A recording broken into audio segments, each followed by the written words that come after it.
Today I want to talk a little bit about why I love martial arts. So I was that kid who loved Bruce Lee, who loved Van Damme, who loved Steven Seagal, who went to karate as soon as he possibly could, and who wanted to be a WWF superstar because somehow I thought that was real and that was martial arts. And I don't think I understood it then, but there's a great deal that was behind all that. So martial arts allows us to know ourselves and know our body and know our limitations and then push through them. It doesn't mean we can do the impossible, but we can learn what is possible and what isn't. Further, they allow us to explore what it is to be in conflict and be in danger and be uncomfortable. And I think one of the hardest things is that we don't want to let our kids experience distress. We want to make sure they're okay. We want to make sure they're safe. We want to make sure they're happy. But if a kid never learns how to be okay when he's unhappy, or never learns how to be okay when he's scared, or never learns how to be okay when he's sad, well, that kid is never really going to learn coping skills for life. So I think early on, one of the things that I was trying to figure out was how to learn all these life skills. And I was a little kid, and I don't think it was a conscious thing, but I saw in all these characters, or in these mythological characters, or in these people that I knew, a strength and a resiliency and some quality that I really admired. And I think that's what I wanted.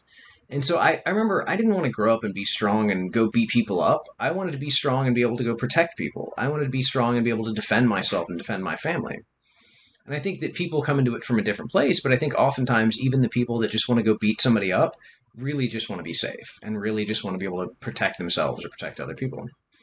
But so martial arts were something that was really meaningful to me. When I was 5 or 6 years into my prison bid, I was attacked randomly by this guy who just came out of nowhere, was like a raving lunatic, and attacked me and tried to stomp me. And I had to defend myself, but I didn't do a very good job. It just came out of the blue. I hadn't been training. I hadn't done anything in years. And so, yeah, it was kind of a wake up call. It was a realization that no matter whether we agree with it or not, or what our stance, violence exists in the world. And it's something that we may or may not have to deal with. But I would much rather have a fire extinguisher in case there's a fire, and I would much rather have the tools to deal with violence if they do occur. So, shortly after that, I had the opportunity to start training in martial arts again. I was around a guy who had practiced Wing Chun, which is a style of Kung Fu, ever since he was a child. And then I ended up being around a guy who was a really good boxer and a guy who was really good at Brazilian Jiu Jitsu. And so for the next several years, I started diving into this practice. And this practice happened at the same time that I was diving into meditation. So for me, martial arts really was a form of movement meditation. It wasn't about being big and strong and overwhelming. It was about being present with and recognizing and being calm in the face of danger and being able to be calm in the face of not being calm, like losing my mind and be able to see that, but at the same time keep acting and stay present. So it became a major part of my practice. A big part of my practice was the combination of meditation and martial arts as kind of an extension of meditation. And so for that last 10 months when I was at Coffeewood, and I'm at this institution where we can't train. At the place before that, we basically got a kind of green light to train. I had good guys, I had people I trusted. And so I couldn't train and I couldn't do the thing that was huge to me. So I relied heavily on traditional meditation, on sitting meditation. And I think that that was good and that was important. But I kind of lost one of those legs of the table or one of those legs of the stool. And I felt a little imbalanced. And I think that was part of why I struggled, besides the fact that I was in like a horrible dormitory environment that just wasn't comfortable. But it was something that I was missing and something that I really wanted. So getting out of prison, one of the first things I wanted to do was figure out a way to go train. Of course, we're in the middle of a pandemic, like things are crazy. I didn't have any money. I didn't know what I was doing. But I made it a priority. And I remember early on, I was going to make a love list that was a priority of the things that I love in my life and that I want to make sure that I do them. I want to be out in nature. I want to do martial arts. I want to be around good people. I want to eat good food. I want to be, doing some kind of service work or be in some way of service.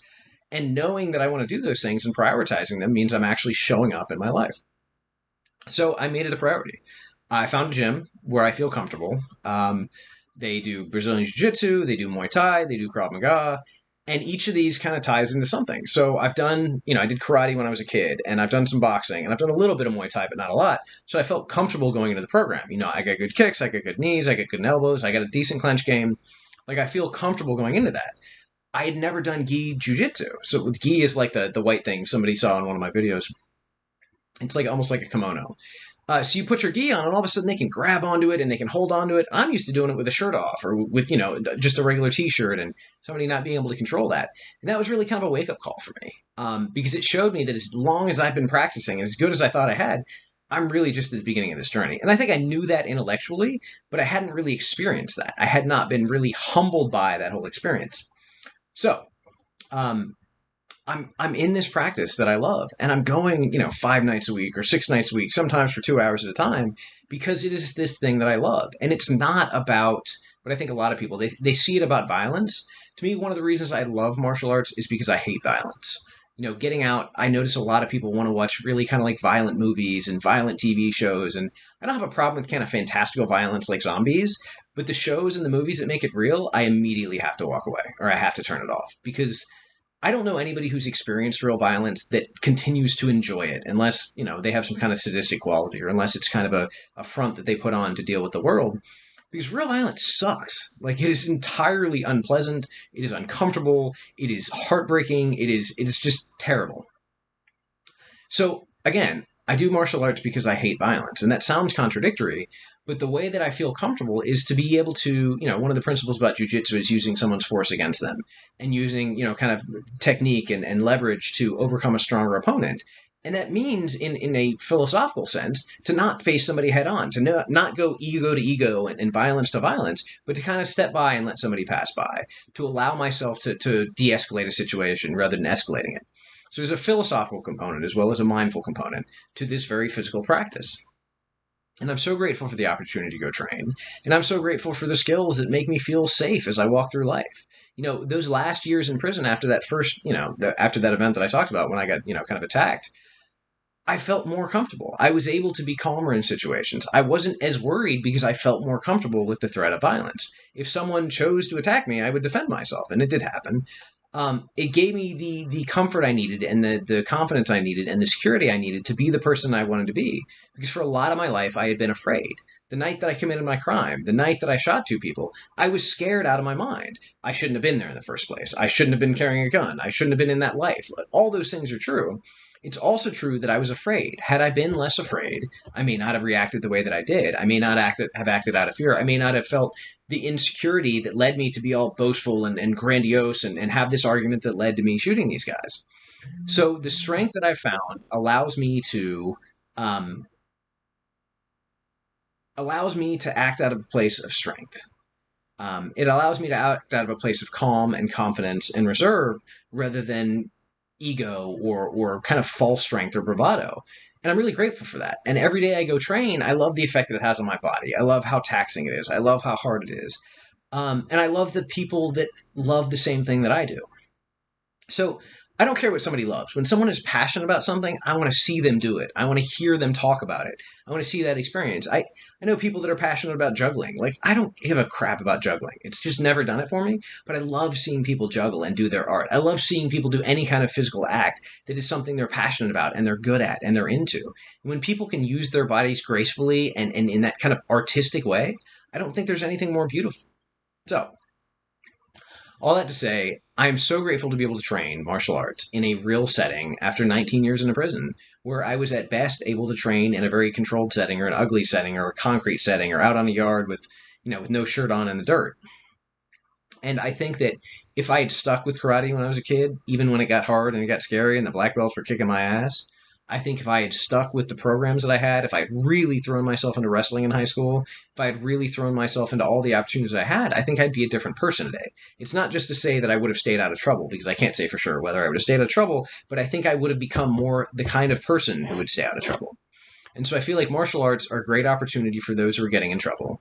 They are a great opportunity for people who are scared and insecure, as I was and sometimes am. I think that martial arts are absolutely necessary. And there's a reason that all of these kind of aristocratic cultures around the world train warriors. Even if you're going to be someone who sits at a desk and never goes to war, you learn about war and you learn about strategy, or you learn fencing, or you learn wrestling, or you learn boxing, because there's something gained from that experience that is so far beyond just the physical act, that is so far beyond just the apparent violence or the apparent contest. So When I go face a guy in a Jiu Jitsu match, or when I go face a guy in a Muay Thai match, or when I go do a hell of a training session, the benefit of that session is much more than whether I win or lose. It's much more than what I do in that particular day. There's a culmination. It is larger than some of its parts. There's something there bigger. And martial arts have been fundamental in allowing me to become the person that I am. They are fundamental in the person that I am and the life that I want to live. And I'm so grateful for that. And I really hope that anyone who sees them with a skeptical mind or sees martial arts as just an act of violence can see beyond and see the mindfulness, see the philosophical component, and see the benefits that go far beyond just the physical.